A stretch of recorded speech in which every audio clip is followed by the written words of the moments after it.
ದುರ್ಯೋಧನಿಗೇನು ಬುದ್ಧಿ ಇರಲಿಲ್ಲ, ಅವಗೂ ಬುದ್ಧಿ ಇತ್ತು.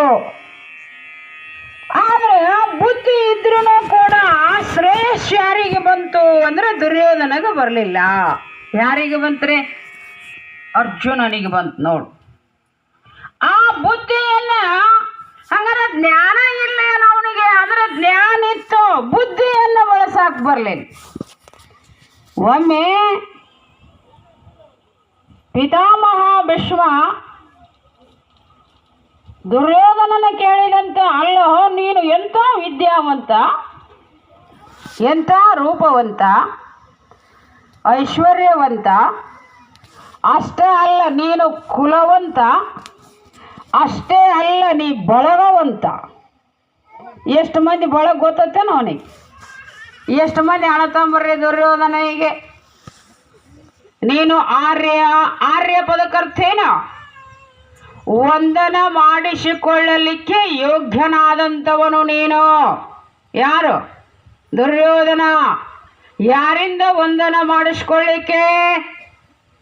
ನೀನು ಶೈವನಿಂದಲೂ ಆಮೇಲೆ ಕಿಂಕರರಿಂದಲೂ ವಂದನ ಮಾಡಿಸಿಕೊಳ್ಳಲಿಕ್ಕೆ ಯೋಗ್ಯ. ಒಬ್ಬ ಶೈವ ಕುಲದ ಬಂದು ನಿನ್ನ ಮುಂದೆ ಕೈ ಮಾಡಬೇಕು, ಕೊಡು ರಾಜನೇ ಅಂತೇಳಿ. ಅವೆಲ್ಲ ಬ್ರಾಹ್ಮಣ, ಕ್ಷತ್ರಿಯ, ವೈಶ್ಯ, ಶೂದ್ರ ಅಂತ 4 ವರ್ಣಗಳದಾವು.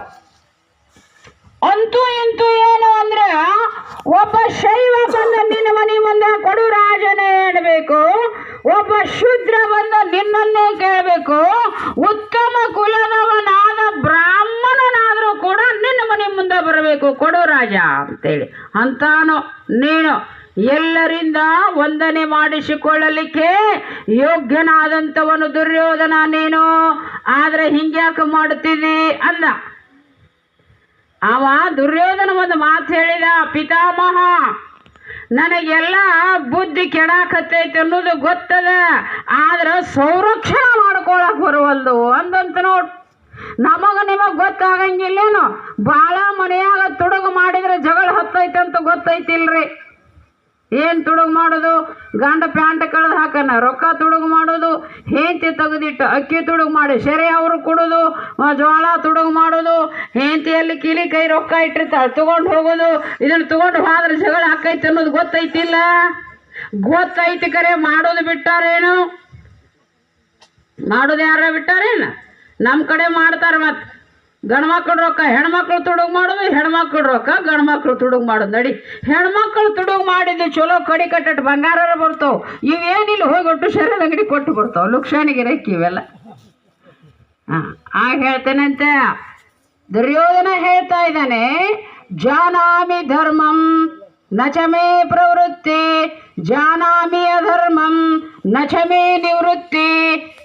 ಪಿತಾಮಹ ಭೀಷ್ಮನೇ, ನನಗ ಧರ್ಮ ಅನ್ನೋದು ಏನು ಗೊತ್ತದ, ಆದ್ರೆ ಆ ಧರ್ಮವನ್ನ ಸಂರಕ್ಷಣೆ ಮಾಡಿಕೊಳ್ಳತಕ್ಕಂಥ ಬುದ್ಧಿ ನನಗ ಸ್ಥಿರವಾಗಿ ನಿಂದಿರುವಲ್ದು. ಜಾನಾಮಿಯ ಧರ್ಮಂ. ಅಣ್ಣತಂಬರನ್ನ ಬಳಲಿಸಿದ್ರ ಪಾಪ ಬರ್ತೈತೆ ಅಂತ ಗೊತ್ತದ. ಅಣ್ಣತಂಬರಿಗೆ ಕಣ್ಣೀರು ಹಾಕ್ಸಿದ್ರ ದುಃಖ ಆಗ್ತದಂತ ಗೊತ್ತದ. ಅಣ್ಣನ ಹೆಂಡತಿ ದ್ರೌಪದಿ ಅಗ್ನಿಕುಂಡದೊಳಗೆ ಹುಟ್ಟಿದಂಥ ಮಹಾನುಭಾವಿ, ಮಹಾನ್ ಪತಿವ್ರತ ಶಿರೋಮಣಿ. ಆಕೆಗೆ ಏನಾರ ಅಂದ್ರೆ ಪಾಪ ಬರ್ತೈತೆ ಅನ್ನೋದು ಗೊತ್ತದ, ಆದ್ರೆ ನನ್ನ ಬುದ್ಧಿ ಅದಕ್ಕೆ ಮಾಡಿಬಿಡುವಲ್ದು. ಜಾನಾಮಿ ಅಧರ್ಮಂ ನಚಮೇ ನಿವೃತ್ತಿ. ಅಧರ್ಮ ಅನ್ನೋದೇನು ಗೊತ್ತದ, ನನ್ನ ಬುದ್ಧಿ ಅದನ್ನು ಬಿಟ್ಟು ಹೊರಗೆ ಬರುವಲ್ದು. ಜಾನಾಮಿ ಧರ್ಮಂ ನಚಮೇ ಪ್ರವೃತ್ತಿ. ಧರ್ಮ ಅನ್ನೋದು ಗೊತ್ತಾಗ್ತದ, ನನ್ನ ಬುದ್ಧಿ ಅದರೊಳಗೆ ಹೋಗಲ್ಲದು. ನಾ ಏನು ಮಾಡಲಿ ಅಂದ, ಸರ್ವಸ್ವ ನಾಶ ಆಗಿ ಹೋದ. ಎಷ್ಟು ಮಂದಿ ಅಣ್ಣತಂಬ್ರು? 101 ಮಂದಿ. ಅವ್ರು ಅಷ್ಟ ಸತ್ರಂದ್ರೇನು ಮಹಾವಿದ್ಯದೊಳಗೆ ಎಷ್ಟು? 11 ಅಕ್ಷೋಹಿಣಿ ಸೈನ್ಯ ಸತ್ತಿ ನೋಡು. 11 ಅಕ್ಷೋಹಿಣಿ ಸೈನ್ಯ. ಯಾರ ಕೈಯಾಗ ರಾಜ್ಯ ಸಿಕ್ಕರ, ಬುದ್ಧಿಗೇಡಿ ಕೈಯಾಗ ರಾಜ್ಯ ಸಿಕ್ತು, 11 ಅಕ್ಷೋಹಿಣಿ ಸೈನ್ಯ ನಾಶ ಆತು. ಈ ದೇಹ ನಾಶ ಆಗೋದು ಏನು ದೊಡ್ಡ ಮಾತು, ನಮ್ಮ ಬುದ್ಧಿ ಕೆಟ್ರ. ಹೌದಿಲ್ಲ? ಬುದ್ಧಿ ಹಾಳಾಗಬಾರ್ದು. ಪ್ರವಾಸಕ್ಕೆ ಹೋಗುವಾಗ ಹಿಂದಿದ್ದವ್ರು ಬೇಕಾದಷ್ಟು ತೋಡಿಸಲಿ, ನಿದ್ದೆ ಮಾಡಲಿ, ಡ್ರೈವರ್ ಏನಾಗಬಾರ್ದ್ರಿ? ಡ್ರೈವರ್ ನಿದ್ದೆ ಮಾಡಕತ್ತಿದ್ದವ್ರು ಹಿಂದಿದ್ದವ್ರು ಎಲ್ಲಿ ಹೋಗ್ತಾರ? ಶಿವಾಧೀನರಾದರು. ಹೌದಿಲ್ಲ? ನಮ್ಮ ಕಣ್ಣು ಏನಾರ ಆಗಲಿ, ಕೈ ಕಾಲುಗಳು ಏನಾರ ಆಗಲಿ, ನಮ್ಮ ಬುದ್ಧಿ ಅನ್ನತಕ್ಕಂಥದ್ದು ಏನಾಗಬಾರ್ದು ಅಂದ್ರೆ ಪಾಪಯುಕ್ತ ಆಗಬಾರ್ದು. ನಮ್ಮ ಬುದ್ಧಿ ನಾಶ ಆಗಬಾರ್ದು. ಬುದ್ಧಿಯನ್ನು ನಾವು ಕಳ್ಕೋಬಾರ್ದು.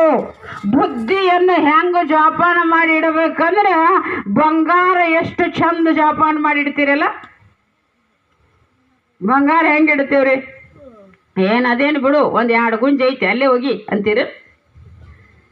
2 ಗುಂಜಿ ಅಲ್ರಿ, ಅರ್ಧ ಗುಂಜಿ ಸಹಿತ ತಗೊಂಡು ಹಾಳ್ಯಾಗ ಹಾಕಿ, ಚೀಟ್ನ್ಯಾಗ ಕಟ್ಟಿ, ಪೆಟ್ಟಿಗ್ಯಾಗ ಹಾಕಿ, ಟ್ರಿಜ್ರ್ಯಾಗ ಇಟ್ಟು, ಕೀಲಿ ಹಾಕಿ, ಸೊಂಟದಾಗ ಇಟ್ಕೊಳ್ಳು. ಮತ್ತೆ ಏಟದು ಬಂಗಾರ? ಯಾಕೆ ಬಂಗಾರಕ್ಕೆ ಇಷ್ಟು ಬೆಲೆ? ಹೆಂಗೆ ನಮ್ಮ ವ್ಯಾವಹಾರಿಕದೊಳಗ, ನಮ್ಮ ಬಾಹ್ಯ ಪ್ರಪಂಚದೊಳಗ ಬಂಗಾರಕ್ಕೆ ಎಷ್ಟು ಕಿಮ್ಮತ್ತಲ್ಲ, ಈ ಆಂತರಿಕವಾದ ವಿವೇಕ ರೂಪ ಪ್ರಪಂಚದಲ್ಲಿ ಬುದ್ಧಿ ಪಾತ್ರ ಬಹಳ ದೊಡ್ಡದಿದೆ. ಬುದ್ಧಿ ಸಾಧನೆ ಮಾತ್ರವಲ್ಲದೆ ಒದ್ದುತಾತ್ಮವನರಿಯಲರಿಯದು, ಬುದ್ಧಿ ಸಾಧನವಾದೊಡಾತ್ಮನು ತನ್ನ ತಾನರಿವ. ನಿರ್ಧರಿಸಲರಿವಂಶ ಆತ್ಮನು ಬುದ್ಧಿ ತಾ ಜಡ ದೃಶ್ಯ ಸಾಧನ, ಬುದ್ಧಿಯಿಂದಲೇ ಅರಿವರೆಂಬುದು ಮರುಳ ಮಾತೆಂದ. ಬುದ್ಧಿ ಇಷ್ಟು ಚಲೋ ಐತಲ್ಲ, ಬುದ್ಧಿ ಎದಕ್ಕೆ ಸಾಧನ ಅದ ಅಂತ ಕೇಳಿದ್ರೆ ಮೋಕ್ಷ ಒಂದಾಕ ಸಾಧನ ಅಲ್ಲ ಬುದ್ಧಿ. ಮೋಕ್ಷ ಒಂದಾಕ ಬರೇ ಸಾವುಕಾರ ಆಗಕ್ಕ, ರೊಕ್ಕ ಗಳಸಕ್ಕ, ರೂಪಾಯಿ ಗಳಸಕ್ಕೆಲ್ಲ. ನಸ ಪುನರಾವರ್ತತೆ ಮತಿನೋಲಕೈ ಜಿಹಿ ಮತಿಲಕೈ ಸೋಮಯ ಶುದ್ಧ ಅಪಾರ್. ಪರಿಪೂರ್ಣ ಪರಬ್ರಹ್ಮ ವಸ್ತುವಿನನ್ನ ತಿಳಿದುಕೊಳ್ಳಲಿಕ್ಕೆ ಅನುಕೂಲವಾದದ್ದು ಯಾವುದು ಅಂದ್ರೆ ಬುದ್ಧಿ. ಇಷ್ಟ ಬುದ್ಧಿ ಶ್ರೇಷ್ಠದ. ಅದಕ್ಕೆ ಹೇಳಿದ್ರವರು, ಆ ಬುದ್ಧಿ ಮಂಗಲ ಆಗಬೇಕಾದ್ರೆ ಏನು ಮಾಡ್ಬೇಕು ಹೇಳ್ತಾರೆ ನೋಡು.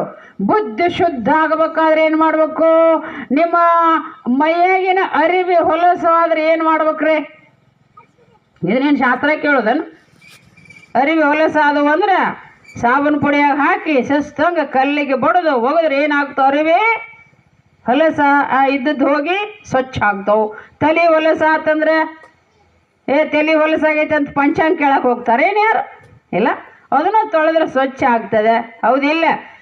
ಮಂಡೆ ಮಾಸಿದಡೆ ಮಹಾಮಜ್ಜನವ ಮಾಡುವುದು, ಬಟ್ಟೆ ಮಾಸಿದಡೆ ಮಡಿವಾಳಂಗಿಕ್ಕುವುದು, ಮನವ ಮಾಸಿದಡೆ, ಮನಸ್ಸಂದ್ರೆ ಮನಸ್ಸ, ಬುದ್ಧಿ, ಚಿತ್ತ, ಅಹಂಕಾರ, ಅಂತಃಕರಣ ಎಲ್ಲ ಒಂದೋ ಅದು.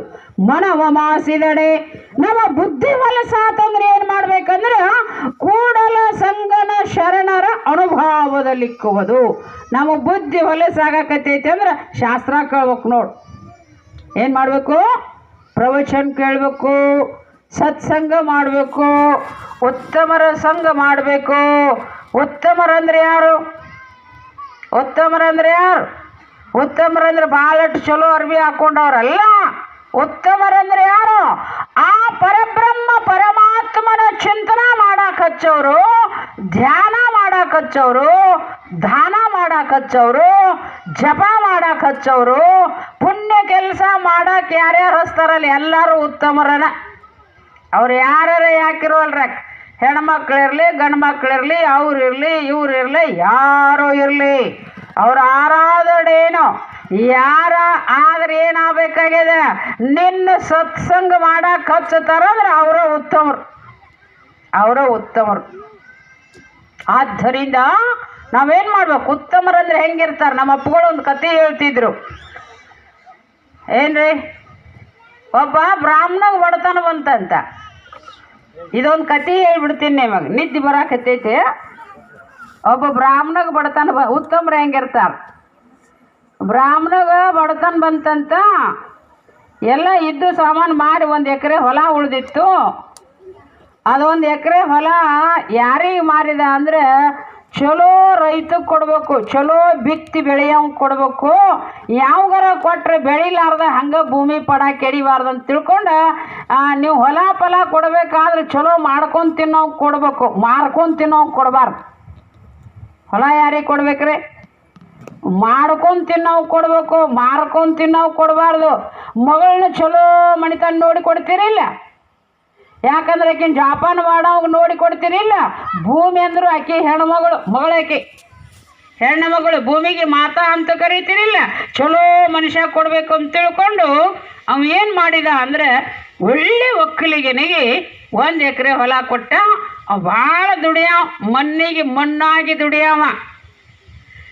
ರೈತ ಯಾವಾಗ ಬಡವ ಅಕ್ಕನಂದ್ರೆ ನಾವೆಲ್ಲ ಭಾಳ ಮಂದಿ ತಿಳ್ಕೊಂಡೆವು, ಗೌರ್ಮೆಂಟ್ದವರು ಸಾಲ ಮನ್ನಾ ಮಾಡ್ಲಿಕ್ಕಂದ್ರೆ ಬಡ್ರು ಅಕ್ಕಿತ್ತು ಅಂತ ತಿಳ್ಕೊಂಡಿವಿ. ಅವ್ರು ಮನ್ನಾ ಮಾಡಿ ನಮ್ಮನ್ನು ಮಣ್ಣು ಕೊಡಕ್ಕನಿಂದ್ರು ಅವ್ರು ಮನ್ನಾ ಮಾಡೋರ ಮೊದಲು ಸಾಲ ಮಾಡಕ್ಕೆ ಹುಚ್ಚೋದು, ದಿವಾಳಿ ತೆಗ್ಸಕ್ಕೆ ಹುಚ್ಚೋದು, ದುಡುಕಿ ಬಿಡಕ್ಕೆ ಹುಚ್ಚೋದು, ಸಾಲ ಮನ್ನಾ ಮಾಡೋದು, ಸಾಲ ಮಣ್ಣು ಮಾಡಿ ನಮ್ಮನ್ನು ಮಣ್ಣು ಕೊಟ್ಟು ಕೈ ಬಿಡೋರು. ಯಾರಿಗೆ ಬಡತನಿಲ್ಲ ಅಂದರೆ ರೈತ ಯಾವಾಗ ಶ್ರೀಮಂತ ಆಗ್ತಾನೆ ಅಂದರೆ ಮಣ್ಣಿಗೆ ಮಣ್ಣಾಗಿ ಯಾವಾಗ ದುಡಿತಾನಲ್ಲ ಅವತ್ತು ರೈತ ಉದ್ಧಾರ ಆಗ್ತಾನೆ. ಇದು ರೈತರ ಕೆಲಸ. ರೈತನ ಕೆಲಸ ಭಾಳ ದೊಡ್ಡದು. ಒಬ್ಬ ಒಕ್ಕಲ್ತನ ಮಾಡೋ ರೈತ ಮನೆಯಾಗ 10-12 ದನ ಕಟ್ಟಿ, ಮನೆ ತುಂಬ ಕರ, ಮನೆ ತುಂಬ ಹಾಲು ಹೈನ ಬಂದು ಹೋದವ್ರು ಸಂತೋಷ ಆಗ್ತಾರಂದ್ರೆ ಅವನಿಗೆ ಪುಣ್ಯ ಬರ್ತದೆ. ಆ ಪುಣ್ಯ ಪ್ರಭಾವದಿಂದ ಹೊಲ ಬೆಳೀತದೆ, ಪುಣ್ಯ ಪ್ರಭಾವದಿಂದ ಸೌಭಾಗ್ಯ ದೇವತೆ ಮನೆಗೆ ಬರ್ತಾಳೆ. ಆಕಳ ಸಾಕಿದಂದ್ರೆ ಹೆಂಡಿ ಗೊಬ್ಬರ ಅದರಿಂದ ಹೊಲ ಬೆಳೀತದೆ. ಸರ್ವೋನ್ಮುಖವಾಗಿ ಪುಣ್ಯದ ಕೆಲಸ ಮಾಡುವಂಥ ಯೋಗ್ಯ ವ್ಯಕ್ತಿ ಜಗತ್ತಿನೊಳಗೆ ಯಾವರ ಅದನಂದ್ರೆ ರೈತನ ಬಿಟ್ಟು ಮತ್ತೆ ಯಾರೂ ಇಲ್ಲ. ಅವನಿಂದನೇ ಎಲ್ಲ ಪುಣ್ಯ ಸಂಪಾದನೆ ಮಾಡೋ ಫ್ಯಾಕ್ಟ್ರಿ ಯಾವುದಂದ್ರೆ ರೈತ. ಮತ್ತಿನ್ನು ಅನ್ಯಾಯ ಸಂಪಾದನೆ ಮಾಡೋ ಫ್ಯಾಕ್ಟ್ರಿ ಯಾವುದಂದ್ರೆ ಅದ್ರ ಹೆಸರು ಹೇಳಂಗಿಲ್ಲ, ಹೇಳಬಾರ್ದಂಗೆಲ್ಲ ಮಂದ್ಯಾಗ. ಹೌದಿಲ್ಲ? ಏನು ಮಾಡು?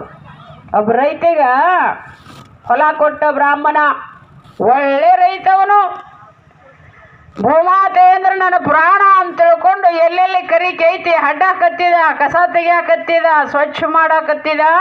ಮಾಡ್ಕೊಂತ ಹೋದಾಗ ಆಳವಾದ ಕರಿಕಿ ಬೇರೆ ಕೆಳಗಿಳಿದಿತ್ತು.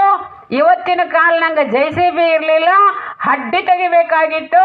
ಹಡ್ಡಿ ತೆಗೋ ಸಂದರ್ಭದೊಳಗೆ ಆಳವಾಗಿ ತೆಗೆದಾಗ ಒಂದು ಬಂಗಾರದ ಹಂಡೆ ಹತ್ತಿ ಅವನಿಗೆ ಅಲ್ಲಿ ಏನು ಹೊಲ ತೊಗೊಂಡಿದ್ದಲ್ಲ ಎಕರೆ ಬಂಗಾರದ ಹಂಡೆ ಹತ್ತು. ಅವ ಅಂತಾನ ಈ ಹಂಡೆ ಪಾಪ ಬ್ರಾಹ್ಮಣಗಿತ್ತಂದ್ರೆ ಅವ್ಯಾಕ ಹೊಲ ಮಾರ್ತಿದ್ದ, ನಾ ಹೊಲ ಅಷ್ಟ ತಗೊಂಡೇನಿ, ಬಂಗಾರನ ತಗೊಂಡಿಲ್ಲ, ಇದ್ರ ಕೊಟ್ಟು ಬರ್ಬೇಕಂತ ವಾದಂತ ನೋಡು. ಯಾರೇ ರೈತ ಉತ್ತಮರಂತೆ ಯಾರಿಗೆ ಅನ್ಬೇಕು.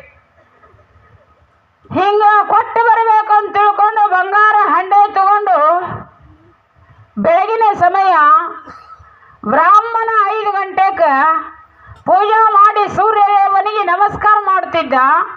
ಇವ ಹಂಡೆ ಹೊತ್ಕೊಂಡು ಹೋಗಿ ರಾಯರ ನಮಸ್ಕಾರ ರೀ ಅಂದ.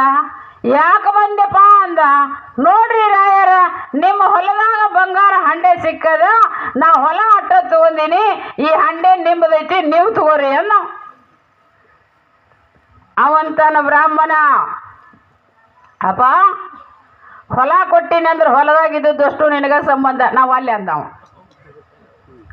ಅವೇನಂದ, ಹೊಲ ಕೊಟ್ಟಿನಂದ್ರೆ ನಂದೆಂಗೆ ಆಗ್ತದೆ ಬಂಗಾರ, ನಿನಗ ತಗೋ ಅಂದಾಗ ಆಗವ ಅಂದ. ಮುಂದೆ ಅಪ್ಪವ್ರು ಭಾಳ ದೊಡ್ಡದು ಮಾಡಿ ಹೇಳ್ತಿದ್ರು ಇದನ್ನ. ಆ ಊರು ರಾಜನಂತೆ ಕೋತಂತ ಕಡಿಕ್ ರಾಜನಂತೆ ಕೋತಂತ. ರಾಜರ ಹಿಂಗ್ರಿ ರಾಯರ ಹೊಲ ನಾ ತಗೊಂಡಿದ್ನಿ, ಅವ್ರು ನಂದು ಅಲ್ಲಂತಾರೆ, ಇದನ್ನ ನೀವು ತಗೋರಿ ಅಂದ್ರೆ ನಿಮ್ಮಿಬ್ಬರು ನ್ಯಾಯ ನನ್ನಂತೆ ಯಾಕೆ ತಂದಿರ, ಆ ಕಡೆ ಒಯ್ರಿ ಅಂತ ಅವ ಅಂದವ್ ನೋಡು.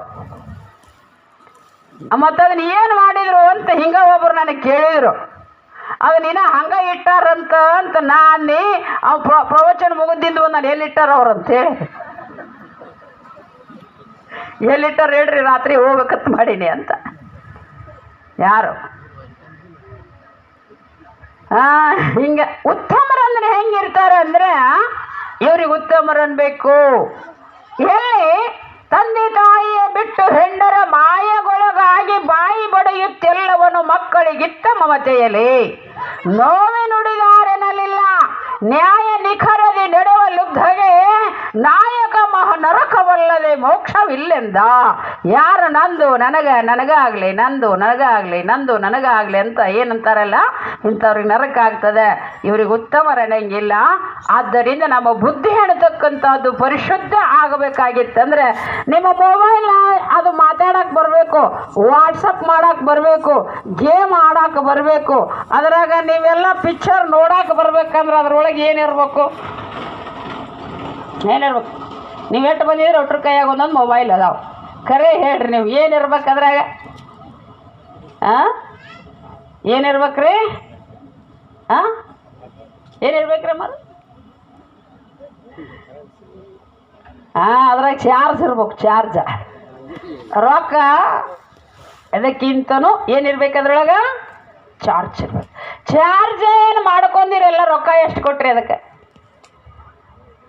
ಚಾರ್ಜ್ ಹಾಕೊಂತೀರಲ್ಲ, ರೊಕ್ಕ ಕೊಡ್ತೀರೇನು ಅದಕ್ಕೆ? ಇಲ್ಲ. ಹೆಂಗ ಮೊಬೈಲ ನೀವು ಅದ್ರೊಳಗೆ ಮೊಬೈಲ್ದಾಗ ಎಲ್ಲ ಮೊಬೈಲ್ ವ್ಯವಹಾರ ನಡಿಬೇಕಾದ್ರೆ ಚಾರ್ಜ್ ಹೆಂಗಿರಬೇಕಾಗ್ತೈತೋ ಹಂಗ ನಮ್ಮ ದೇಹದೊಳಗೆ ಪುಣ್ಯ ಪಾಪ ನ್ಯಾಯ ಅನ್ಯಾಯ ಧರ್ಮ ಸಕಲ ಇಂದ್ರಿಗಳು ವ್ಯವಸ್ಥಿತವಾಗಿ ಕೆಲಸ ಮಾಡಬೇಕಾಗಿತ್ತಂದ್ರೆ ಅದರೊಳಗೆ ಬುದ್ಧಿ ಅನ್ನತಕ್ಕಂಥದ್ದು ಇರ್ಬೇಕು. ಹೆಂಗ ಮೊಬೈಲ್ನ ಚಾರ್ಜಕ್ಕೆ ಹಾಕಿದ್ರೆ ಕೆಲಸ ಕೊಡ್ತದೆ, ನಮ್ಮ ಬುದ್ಧಿ ಚಲೋ ಕೆಲಸನ ಚಾರ್ಜ್ ಅಂತಕ್ಕಂಥದ್ದು ಸತ್ಸಂಗ ರೂಪ ಚಾರ್ಜ್ ಮಾಡಿದೀವಿ ಅಂತಂದ್ರೆ ನಮ್ಮ ಸಕಲ ಇಂದ್ರಿಗಳು ಚಲೋ ಕೆಲಸ ವ್ಯವಸ್ಥಿತವಾದ ವ್ಯವಹಾರಗಳನ್ನು ಮಾಡ್ತಾ ಇದ್ದಾವೆ. ಬುದ್ಧಿ ಭಾಳ ಶ್ರೇಷ್ಠದ. ನರ್ ಜೋ ಕರ್ಣಿ ಕರೇತು ನಾರಾಯಣ್ ಬಂಜಾಯ್. ಬುದ್ಧಿಯನ್ನು ನಮಗೆ ಚಂದಂಗ ಬಳಸಾಕ ಬಂತು ಅಂತಂದ್ರೆ ಆ ಭಗವಂತನನ್ನೇ ಕಾಣ್ತೀವಿ. ಭಗವಂತನ ಸಾಕ್ಷಾತ್ಕಾರ ನಮಗಾಗ್ತದೆ. ಆ ಭಗವತ್ ಸಾಕ್ಷಾತ್ಕಾರ ನಮಗಾಗಬೇಕಾಗಿತ್ತಂದ್ರೆ ಬುದ್ಧಿಗೆ ಒಳ್ಳೆ ಸಂಸ್ಕಾರ ಕೊಡ್ಬೇಕು. ಬುದ್ಧಿಗೆ ಏನು ಮಾಡ್ಬೇಕು ನಾವು? ಒಳ್ಳೆ ಸಂಸ್ಕಾರ. ನಾವು ಹಂಗಲ್ಲ, ಏನಾರ ತ್ರಾಸ ಆತಂದ್ರೆ ಏನಾರ ಮಾಡಿ ಬುದ್ಧಿ ಕೆಡಿಸ್ಕೊಂಡು ಬಿಡ್ತೇವೆ. ಮಲ್ಲಮ್ಮ ತಾಯಿಗೆ ಬಂದಂಥ ಕಷ್ಟ ಬಂದಿದ್ರೆ ಎಷ್ಟು ಮಂದಿ ಅರ್ವಿ ಹರ್ಕೊಂಡು ಹೋಗಿ ಬಿಡ್ತಿದ್ರು. ನೋಡು ಎಷ್ಟು ತ್ರಾಸ ಬಂತ್ರಿ. ಅರಣ್ಯದೊಳಗಿಟ್ರು, ಆಕೆಗೆ ಹಳಸಿದ ಅನ್ನ ಕೊಟ್ಟರು, ಮನೆಯಾಗಿರಬಾರ್ದು ಅಂತ ತಿಳ್ಕೊಂಡು ಗುಡ್ದಾಗನ ಇರಾಕ ಬಿಟ್ರು. ಎಲ್ಲಿ ಈಗಿನ ಮಲ್ಲಯ್ಯನ ಗುಡ್ಡ ಆಗ ಹೆಂಗಿರ್ಬೇಕು, ಈಗ ಹಿಂಗೈತ. ಎಷ್ಟು ಕಠಿಣ ಪರಿಸ್ಥಿತಿ. ಈಗೆಲ್ಲ ಇಟ್ಟೆಲ್ಲ ವ್ಯವಸ್ಥಿತದ. ಆಗಿನ ಸಂದರ್ಭದೊಳಗೆ ಒಬ್ಬೆಯಾದ ಹೆಣ್ಣು ಮಗಳು ಕಾಲೇಜು ಕಟ್ಟಿ ಏರಿದಕ್ಕೆಲ್ಲ ಸಮ್ಮ ಗಂಡನ ಮನೆಗೆ ಬಂದಾಕಿ ಹುಚ್ಚಾದಂಥ ಗಂಡ ಮನೆಯೊಳಗೆ ಬೇಕಾರ ಪರಿಸ್ಥಿತಿ, ಉಣ್ಣಾಕನ್ನಿಲ್ಲ. ರಾಜ್ಯ ಸಂಪತ್ತಿನಿಂದ ಹೊರಗೆ ಬಂದ ಹೆಣ್ಮಗಳು ದನ ಕಾಯಕ್ಕೆ ಹೋಗ್ಬೇಕು, ಸಂಚನ ಹೆಂಡಿ ಕೊಳ್ಳಿ ಹಚ್ಚಬೇಕು, ಅಲ್ಲೇ ಪಾತಾಳ ಗಂಗೆಯಾಗ ಜಳಕ ಮಾಡಬೇಕು, ಹಳಿಸಿದ ಅನ್ನ ತಿನ್ಬೇಕು. ಇದು ಬರಲಿ, ನಾಳೆ ಬಪ್ಪುದು ಹಿಂದೆ ಬರಲಿ, ಇಂದು ಬಪ್ಪುದು ಈಗಲೇ ಬರಲಿ, ಇದಕ್ಕಾರಂಜುವರು ಇದಕ್ಕಾರಳಕುವರು. ಬುದ್ಧಿ ಗಟ್ಟಿಮುಟ್ಟು ಮಾಡಿ ನಿಂತಲು, ಏನು ಬರ್ತೈತಿ ಬರಲಿ ಹೋಗು ಅಂತಂದು ಬಂದದ್ದನ್ನೆಲ್ಲ ಸ್ವೀಕಾರ ಮಾಡಿಕೊಂಡ್ಲು. ಬುದ್ಧಿ ಕೆಡಿಸ್ಕೊಳ್ಳಿಲ್ಲ. ಯಾವಾಗ ಬುದ್ಧಿ ಗಟ್ಟಿ ಆತು ದೇವರ ಬಂದಕ್ಕೆ ಕಡೆ ದೇವರ ಬಂದ. ಅಷ್ಟಮಾ ಸಿದ್ಧಿಗಳದು. ಸೋಮನ ಏನಾತು? ಅನಿಮಾ ಲಗಿಮಾ ಮಹಿಮಾ ಈಶತ್ವ ವಶತ್ವ ಪ್ರಾಕಮ್ಯ ಪ್ರಾಶತ್ವ ಅನ್ನತಕ್ಕಂಥ ಯಾವಾಗ ಗಟ್ಟಿಯಾಗಿ ನಿಂತಲು ದೇವ್ರು ಬಂದ್ರಿ ಸಿದ್ಧಿಗಳದು. ಸೊಮ್ಮು ಒಂದು ಕುಡ್ಡ ಮನುಷ್ಯ ಹಿಂಗೆ ದಾರಿಯಾಗ ಹೋಗುವಾಗ ಪಾತಾಳ ಗಂಗೆಯಾಗ ಬಿದ್ದು ಸಾಯ್ಬೇಕಂತ ಹೊಟ್ಟಿದ್ದಂತ, ಕಾಲಿಗೆಲ್ಲ ಮುಳ್ಳು ತೊರೆದಿದ್ದು, ಸತ್ತು ಬಿಟ್ರಾತಂತ ಅಳ್ಕೊಂತ ಹೊಂಟಿದ್ದ. ಕುಳ್ಳು ಹಚ್ಚಾಕತ್ತಿದ್ಲು ಮಲ್ಲಮ್ಮ ತಾಯಿ. ಯಾಕಪ್ಪ ತಮ್ಮ ಅಳ್ಕೋತ ಹೊಂಟಿ? ಯವ್ವ ನನ್ನ ಪ್ರಾಣ ಸಾಕಾಗ್ಯದ, ಯಾರು ಸಂಬಂಧಿಕರಿಲ್ಲ, ಅನ್ನ ಸಿಗಲಾರ್ದಂಗಾಗ್ಯದ, ಸಾಯ್ತೀನಿ ಅಂದಾಗ ಅವನು ಅಳು ಕಣ್ಣು ವರ್ಷಿಲ್ಲಂತ ಹೆಂಡಿ ಹತ್ತಿ ಅಂತ ಕಣ್ಣು ಕಾಣಕತ್ತಿದ್ವು ಅಂತ ನೋಡಿ. ಹೆಂಡೇನು ಔಷಧನ? ಯಾಕೆ ಕಣ್ಣು ಕಾಣ್ತು? ಬುದ್ಧಿಯನ್ನು ರಕ್ಷಣೆ ಮಾಡಿಕೊಂಡಿದ್ಲು, ಸತ್ಸಂಗ ಮಾಡಿದ್ಲು, ಮಲ್ಲಿಕಾರ್ಜುನನ ಸಂಘ ಮಾಡಿದ್ಲು. ಸಂಘ ಮಾಡೋಣದರಿಂದ ಬುದ್ಧಿ ಅಷ್ಟ ಪವಿತ್ರ ಅಲ್ಲ, ಸರ್ವೋನ್ಮುಖ ಪವಿತ್ರ ಆಗಿತ್ತು ನೋಡು, ಸರ್ವೋನ್ಮುಖ ಪವಿತ್ರ ಆಗಿತ್ತು. ಏನು ಒಂದು ಎರಡು ಮಲ್ಲಮ್ಮನವರು ಸತ್ಸಂಗದ ಪ್ರಭಾವದಿಂದ ಏನೇನು ಮಾಡಿದರು ಅಂತ ಕೇಳಿದರೆ ಹೇಳಲಿಕ್ಕೆ ಅಸಾಧ್ಯವಾದಂಥದ್ದು. ಆಕೆಯ ಸಂಘ ಮಾಡಿದವರೆಲ್ಲ ಒಬ್ಬ ಹುಡುಗಿ, ವೇಷ ಹುಡುಗಿ ಅಷ್ಟೇ ಅಲ್ಲ, ನೀವೆಲ್ಲ ಕೇಳಿರೇ ಇಲ್ಲ ಗೊತ್ತಿಲ್ಲ. ಯಾವ ವೇಮನನ ಒಬ್ಬ ಇನ್ನೊಬ್ಬ ಹೆಣ್ಮಗಳು ಚಿತ್ತರಂಜನಿ ಅಂತಿದ್ಲು ನೋಡಕ್ಕೆ, ಚಿತ್ತರಂಜನಿ ಅಂಥೇಳಿ ಆಕೆ ವೇಮನನ ಸಂಘ ಮಾಡಿ ಎಲ್ಲ ಸರ್ವಸ್ವವನ್ನು ತಗೊಂಡಿದ್ಲು. ಕೊನೆಗೆ ನಿಮ್ಮ ಅಣ್ಣನ ಹೆಂಡತಿ ಮೂಗನಾಗಿದ್ದು ನತ್ತು ನನಗೆ ಬೇಕು ಅಂದ್ಲು.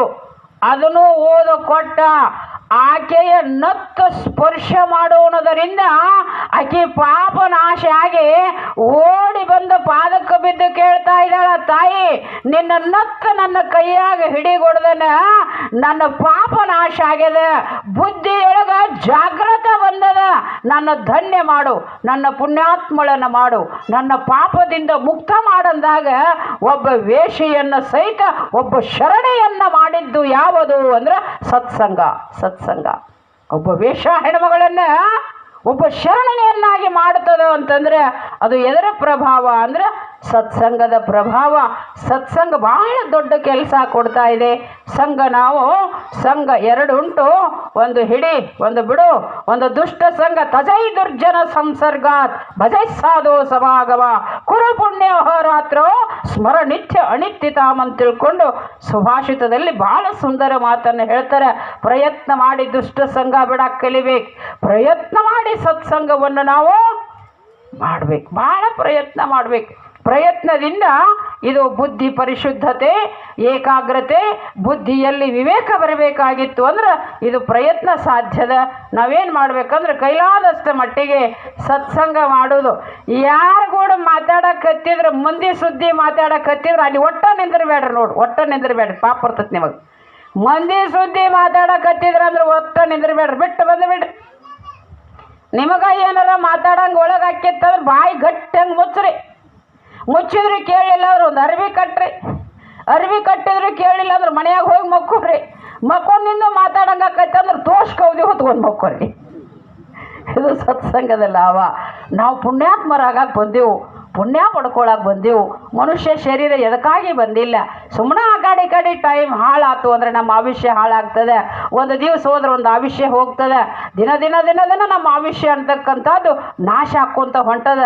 ಸುಮ್ಮನೆ ಇದನ್ನು ಉಸಾಬರಿ ಮಾಡೋಕ್ಕಿಂತ ಭಗವತ್ ಚಿಂತನೆ ಮಾಡಬೇಕು, ಸತ್ಸಂಗ ಮಾಡಬೇಕು, ಗ್ರಂಥಗಳನ್ನು ಓದಬೇಕು. ಸತ್ಚಿಂತನಂ ಸತ್ಕಥನಂ. ಯಾವಾಗಲೂ ಏನು ಮಾಡಬೇಕು ಅಂತಂದ್ರೆ ಮಹಾತ್ಮರ ಸಂಘದೊಳಗೆ ಸತ್ಚಿಂತನೆ ಮಾಡಿದರೆ ನಮ್ಮ ಜೀವ ಅಂತಕ್ಕಂಥದ್ದು ಉದ್ಧಾರ ಆಗ್ತದೆ ಅಂತ ಹೇಳಿ ಸತ್ಸಂಗ ಮಾಡ್ತಕ್ಕಂಥ ಸದ್ಬುದ್ಧಿಯನ್ನು ಸದ್ಗುರುದೇವ